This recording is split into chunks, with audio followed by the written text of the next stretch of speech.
ସ୍ୱେଚ୍ଛାସେବୀ ଅନୁଷ୍ଠାନ ସେବା ହୃଦୟରୁ ଘୁମସରା ମାଟିରେ ନିଆରା ଏକ ସ୍ୱେଚ୍ଛାସେବୀ ଅନୁଷ୍ଠାନ ନିଆରା ଢଙ୍ଗରେ ସାଧାରଣତନ୍ତ୍ର ଦିବସ ପାଳିତ ସେବା ମନୋବୃତ୍ତି ନେଇ ଆଗେଇ ଆସିଛି ଅଗ୍ରଣୀ ସ୍ୱେଚ୍ଛାସେବୀ ଅନୁଷ୍ଠାନ ସେବା ହୃଦୟରୁ।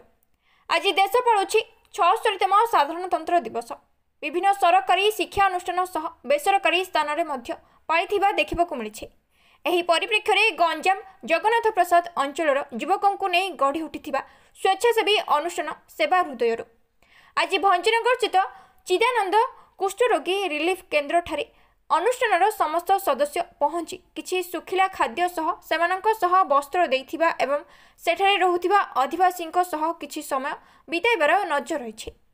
ସାମାଜିକ ବାସନ୍ଦ ହୋଇ ଯାଇଥିବା ଅଲୋଡ଼ା ମଣିଷମାନଙ୍କ ମୁହଁରେ ହସ ଫୁଟାଇବା ଉଦ୍ଦେଶ୍ୟରେ ଏହି ଛୋଟିଆ ପ୍ରୟାସକୁ ଅନ୍ତବାସୀ ଆଶୀର୍ବାଦ ଦେଇଥିଲେ। ତେବେ ଅନୁଷ୍ଠାନର ଏଭଳି କାର୍ଯ୍ୟକୁ ଅଞ୍ଚଳରେ ଭୁରି ଭୁରି ପ୍ରଶଂସା କରୁଥିବା ଦେଖିବାକୁ ମିଳୁଛି।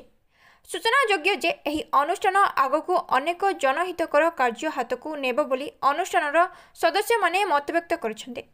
ଏହି ମହତ୍ କାର୍ଯ୍ୟରେ ଅନୁଷ୍ଠାନର ପବିତ୍ର ବାରିକ, ସନ୍ୟାସୀ ନାୟକ, ଶଙ୍କର୍ଷଣ ସାହୁ, ଜଗନ୍ନାଥ ନାୟକ, ବିନୋଦ ବିହାରୀ ପ୍ରଧାନ, ରାଜେଶ ଆଲଟିଆ, ନାରାୟଣ ନାୟକ, ନିତ୍ୟାନନ୍ଦ ପ୍ରଧାନ, ଯତୀନ କୁମାର ସାହୁ, ସୁନୀଲ କୁମାର ପ୍ରଧାନ, ଅଜିତ ପାତ୍ର, ଶଙ୍କର୍ଷଣ ଗୌଡ଼, ମହେଶାନ ନାୟକଙ୍କ ସମେତ ଅନେକ ସାମ୍ବାଦିକ ଉକ୍ତ କାର୍ଯ୍ୟକ୍ରମରେ ସହଯୋଗ କରିଥିଲେ। ଭଞ୍ଜନଗରରୁ ପୁରୁଷୋତ୍ତମ ମହାପାତ୍ରଙ୍କ ରିପୋର୍ଟ, ଜିଲ୍ଲା ଖବର। ରାଜେଶ ଆଲଟିଆ ସେବା ହୃଦୟର ଅନୁଷ୍ଠାନ ଜଣେ ସଦସ୍ୟ। ଦେଖନ୍ତୁ, ପ୍ରଥମେ ଆମେ କିଛି ଯୁବଗୋଷ୍ଠୀ ମିଶି ସମାଜ ପାଇଁ କିଛି ଉଦାହରଣ ସୃଷ୍ଟି କରିବା ଲକ୍ଷ୍ୟରେ ବାକି ସମାଜ ସେବୀ ହିସାବରେ ଆମେ କିଛି କାମ କରିବାକୁ ଆକୃଷ୍ଟ ଅଛୁ ବା ଲୋକଙ୍କ ପାଇଁ କିଛି କାମ କରିବାକୁ ଆଗେଇ ଆସିଛୁ। ତେବେ ଆମକୁ କିଛି ଖବର ମିଳିଲା କି ଭଞ୍ଜନଗର ସ୍ଥିତ ଏକ ଜରାଶ୍ରମ ବା ଏକ କୁଷ୍ଠ ରୋଗୀଙ୍କ ପାଇଁ ଏକ ଆଶ୍ରମ ଥିଲା। ତ ସେଇ ଆଶ୍ରମକୁ ଆସି ଆମେ ଆଜି କିଛି ସାଧାରଣତନ୍ତ୍ର ଦିବସ ଉପଲକ୍ଷେ ସେମାନଙ୍କୁ କିଛି ଶୁଖିଲା ଖାଦ୍ୟ ଦେଇଛୁ।